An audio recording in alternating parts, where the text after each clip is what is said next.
आज के वीडियो में मैं आपसे स्ट्रेट फॉरवर्ड बात करूंगा। क्या आप राम को जानते हैं? Not religiously but practically. आजकल राम राज्य तो सभी चाहते हैं, लेकिन श्री राम के गुण अपने अंदर लाना कोई नहीं चाहता। आज मैंने आपसे भगवान राम की 5 मिस्टीरियस बातें शेयर करनी है जो पूरे वर्ल्ड ने उनसे सीखी। Respect your parents. आज हम ऐसे दौर में जी रहे हैं जहाँ पेरेंट्स अपने बच्चों को खुद से दूर बोर्डिंग स्कूल में भेज लेते हैं और वही बच्चे बड़े होके अपने पेरेंट्स को वृद्ध आश्रम में भेज देते हैं। ऐसा लगता है कि बच्चों का पेरेंट्स के साथ और पेरेंट्स का बच्चों के साथ कनेक्शन ही मेंटेन नहीं हो पा रहा। इंटेंशन अच्छी होने के बावजूद भी बच्चे पेरेंट्स की नजर में विलन ही बने रहते। दशरथ चाहते थे कि राम राजा बने और राम भी जानते थे कि दशरथ उनके साथ कभी इनजस्टिस नहीं कर सकता, लेकिन फिर भी सर्कमस्टांसेस की वजह से राम को 14 साल का वनवास भुगतना पड़ा। सर्कमस्टांसेस, सिचुएशंस ऐसी चीज होती हैं जो अक्सर हमारे करीबी को हमारा दुश्मन बना देती। लेकिन श्री राम को हम भगवान इसलिए कहते हैं क्योंकि उन्होंने अपने पिता दशरथ को समझने की कोशिश की। अपने नजरिए से तो सभी देखते हैं, दूसरों के नजरिए से देखने की ताकत सब में नहीं होती। क्या हम राम जैसा अच्छा बेटा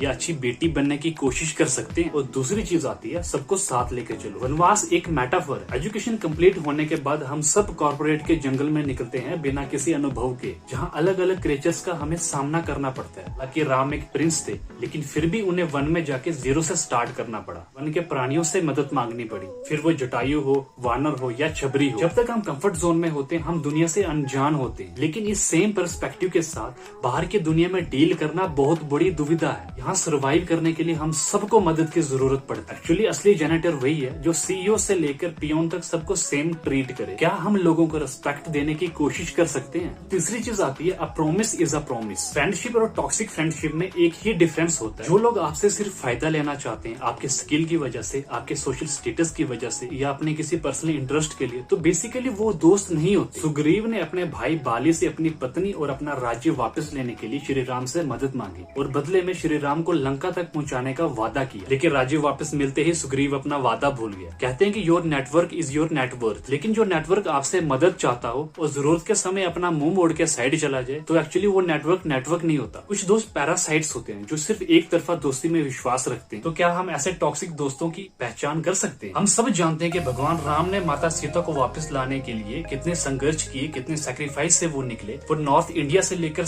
लंका तक पैदल चले और कैसे वानर सेना की मदद से उन्होंने राम सेतु बनवाया। एट द सेम टाइम हम ये भी नहीं भूल सकते कि माता सीता ने रावण के कितने बड़े मेंटल टॉर्चर को सहा है। रामायण के पर्सपेक्टिव से इस चीज को भी नेग्लेक्ट नहीं किया जा सकता। वो पेशेंट रही और उन्होंने एक दृढ़ विश्वास रखा कि राम किसी भी कीमत पर उन्हें बचाने जरूर आएंगे। एक पार्टनरशिप में, चाहे वो बिजनेस पार्टनरशिप हो या रोमांटिक पार्टनरशिप हो, अपने पार्टनर पे विश्वास रखना आधी लड़ाई जीतने जैसा होता है। हम राम और सीता जैसे ट्रस्ट अपने रिलेशनशिप में ला सकते हैं। और 5वीं चीज आती है फॉलोइंग लव। हम डेटिंग एप्स की दुनिया में रहते हैं जहाँ एक स्वाइप से हमें एक नया पार्टनर मिल सकता है और एक रिलेशनशिप से दूसरे रिलेशनशिप में जंप करना एक्चुअली पॉसिबल है। भगवान राम हमें एकाग्रता सिखाते हैं, कमिटमेंट सिखाते हैं, और सिर्फ रोमांटिक कमिटमेंट नहीं बल्कि अपने लक्ष्य की ओर होने वाली कमिटमेंट भी। बेसिकली साइकोलॉजी ने ये प्रूव किया है कि हमारे अंदर 2 माइंड होते हैं, एक मंकी माइंड होता है और दूसरा मॉन्क माइंड होता है। मंकी माइंड का कोई गोल नहीं होता, वो एक टहनी से बस दूसरी टहनी पे घूमता रहता है और एक्चुअली में कहीं पहुंच नहीं पाता, वो बस गोल गोल ही घूमता रहता है। और मॉन्क माइंड एडवर्सिटी में भी काम रहता है, कभी पैनिक नहीं होता और हमेशा सोल्यूशन पे फोकस करता है। अगर हमें लाइफ में कुछ भी अचीव करना है,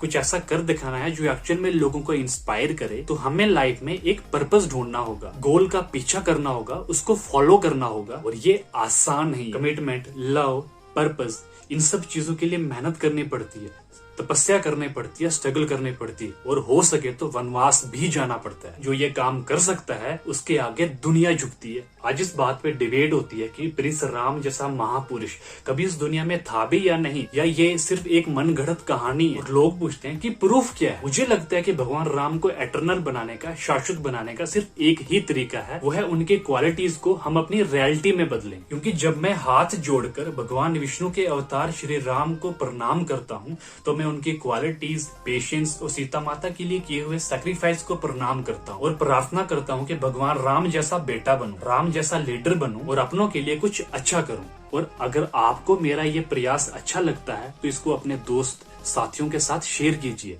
क्योंकि मैं और आप भगवान तो नहीं बन सकते पर एटलीस्ट अच्छा इंसान बनने की कोशिश तो कर सकते हैं।